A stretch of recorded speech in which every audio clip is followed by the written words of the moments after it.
Крикетийн спортын 2026 оны эрэгтэйчүүдийн тийн хойр дэлхийн аварга шалгаруулах тэмцээн ирэх 2 дугаар сард энэ эдгээг Шри-Ланка улсад болно. За 10 дахь удаагийн тэмцээний гугтан аваргуудын өргөх цомыг бусад оронд аялуулдаг боломжлолтой. За Монгол улсад анх удаа крикетийн спортын олон улсын танилцуулгыг өнөөдөр төв талбайд хэллээ. Тийн хойр дэлхийн аварга шалгаруулах тэмцээнд 20 улсын баг өрсөлдөхөр олжээ. Тэмцээний аварга баг 3 дугаар сарын 8-нд тодорно. Тэгвэл тэмцээний өмнө аялуулдаг цомын аялал анх удаа Монгол улсад ирлээ. Дэлхийн 100 гаруй орныг игнэндээ нэгтгэсэн олон улсын крикетийн холбоонд Монгол улс 2021 онд элсжээ.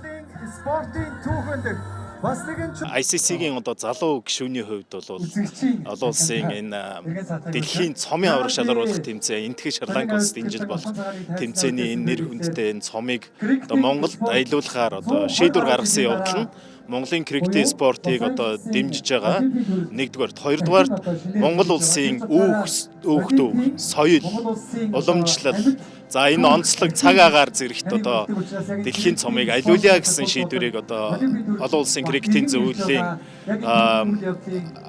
зөвлөлөөс ийм шийдвэрийг гаргаад ингээд Монгол улсад өнөөдрөөс 2026 оны 1 сарын 14-өөс 16-ны хооронд ингээд 3 хоног саадах юм аа.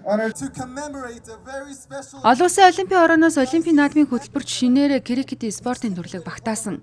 Австрали, Англи, Өмнөд Африк болон энэтхэг Пакистан улсад өндөр түвшинд хүрсэн крикетийн спортын төрлийн олимпийн аварга баг 2028 онд тодорно. Лос Анжелес 2028 зуны олимпийн 34-р наадмын албан ёсны хөтөлбөрт багтсан крикет спорт нь Аз төв тэр дундаа энэтхэг улсад лигийн түвшинд өндөр хөгжиж байгаагаараа онцлогтой юм а.